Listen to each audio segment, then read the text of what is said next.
எல்லாருமே வெளியே உட்காந்துட்டு இருக்காங்க. அப்போ கரெக்டாக வெத்தலை பாக்கு எல்லாமே கொண்டு வந்து கொடுக்குறாங்க ரோகிணி. அதை அவங்க மாமா சூப்பராக மடித்து வாயில் போடுறாரு. வெத்தலையை எனக்கு தான்மா சூப்பராக பிடிக்கும் அப்படின்னு சொல்கிறாரு. அதை பார்க்குறாரு முத்து. பார்த்துட்டு கேட்குறாரு, ஆமாம் வெத்தலையை அவ்வளோ அழகாக மடித்து போடுறீங்க அப்படின்னு சொல்லிட்டு கேட்குறாரு. அதுக்கு அவங்க மாமா சொல்கிறாரு, மலேசியாலையும் வெத்தலைலாம் கிடைக்கும்ப்பா, நான் சூப்பராக போடுவேன், எனக்கு ரொம்ப பிடிக்கும் அப்படின்னு சொல்லிட்டு இருக்காரு.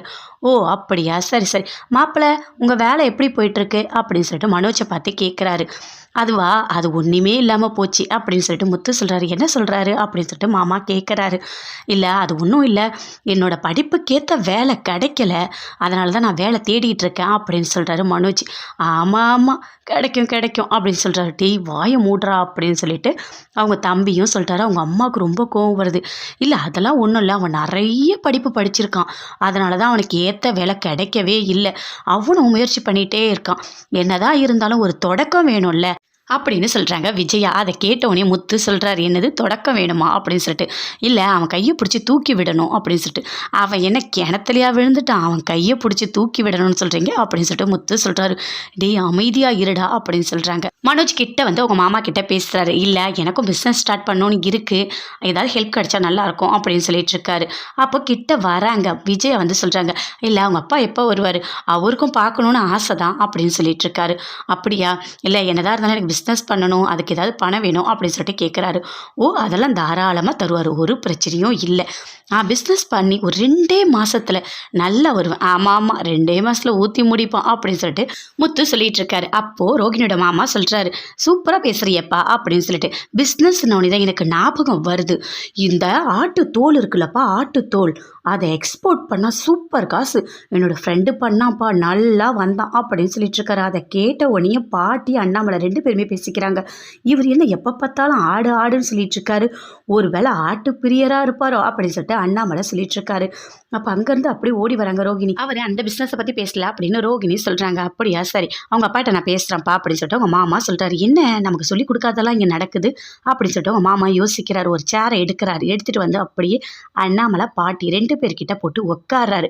உட்காந்து நடந்த எல்லாத்தையுமே சொல்கிறாரு. ரோகிணியோட அப்பா இருக்காரு, ரொம்ப ரொம்ப ரொம்ப ரொம்ப பணம் பணம் பணம்னு இருப்பார், அது மட்டும் இல்லை அவர் ஒரு ஏடிஎம் மிஷினே வச்சுருக்காரு, அவ்வளோ பணம் இருக்குது அவர்கிட்ட அப்படின்னு சொல்லிட்டு விஜயா கிட்ட வந்து கேட்குறாங்க. ஆமாம்மா அவருக்கு பணம் பணம் சம்பாதிக்கணும், அதுதான்மா ரொம்ப அதிகமாக இருக்கும், அவங்க பொண்டாட்டிக்கு கேன்சர் வந்தது கூட தெரியலாமா அப்படின்னு சொல்கிறது. என்னது பொண்டாட்டிக்கு கேன்சரா அப்படின்னு எல்லாருமே வாயடிச்சு கேட்குறாங்க. மீனா எல்லாருமே பார்க்குறாங்க. அப்போ கரெக்டாக ரோகிணி யோசிக்கிறாங்க, ஐயோ என்ன இந்த ஆள் என்னென்னவோ பேசிகிட்டு இருக்காரு அப்படின்னு சொல்லிட்டு. என்னது கேன்சரா அப்படின்னு சொல்லிட்டு எல்லாருமே கேட்குறாங்க. ஆமாம் ஆமாம் அவங்களுக்கு கேன்சர் வந்து பக்கெட்டியாக ரத்தம் வாந்தி எடுத்தாங்க, பாவம் போய் சேர்ந்துட்டாங்க அப்படின்னு சொல்கிறாரு. ஐயோ அப்படின்னு சொல்லிட்டு அப்படியே ரோகிணிக்கு பயங்கரமாக கோவம் வருது. என்ன என்ன பேசிகிட்டு இருக்கீங்க அப்படின்னு சொல்லிட்டு கேட்குறாங்க. ஆமாம்மா நடந்த எல்லாத்தையுமே சொல்லணும்ல, அப்போ அவங்க இறந்து போயிட்டாங்க, அதுக்கப்புறம் ஒரு சின்ன பொண்ணை பார்த்து கல்யாணம் பண்ணிக்கிட்டாரு அப்படின்னு சொல்கிறாரு. என்னது சின்ன பொண்ணை பார்த்து கல்யாணம் பண்ணிக்கிட்டாங்களா அப்படின்னு சொல்லிட்டு பாட்டி கேட்குறாங்க. ஆமாம்மா அதனால தான் ரோகிணிக்கு ரொம்ப கோவம், இப்போ வரைக்கும் பேசவே மாட்டா, அவங்க அப்பாவுக்கு ரோகிணியை பார்க்கணுன்னு தான் ஆசை. அப்படியா அப்படின்னு சொல்லிட்டு விஜயா கேட்குறாங்க. ஆமாம் ஆனால் ரோகிணிக்கு தான் அவங்க அப்பாவை பிடிக்கவே பிடிக்காது அப்படின்னு சொல்கிறாரு அவங்க மாமா. அப்போ பாட்டி கேட்குறாங்க, ஃபஸ்ட்டு பொண்டாட்டியே ஒரு சரியாக பார்த்துக்கல, எதுக்காக 2வது பொண்டாட்டி கல்யாணம் பண்ணார் அப்படின்னு சொல்லிட்டு கேட்குறாங்க. என்ன பண்ணுறது, பண்ணி தானே ஆகணும், அதான் பண்ணியிருக்காரு அப்படின்னு சொல்லிட்டாரு.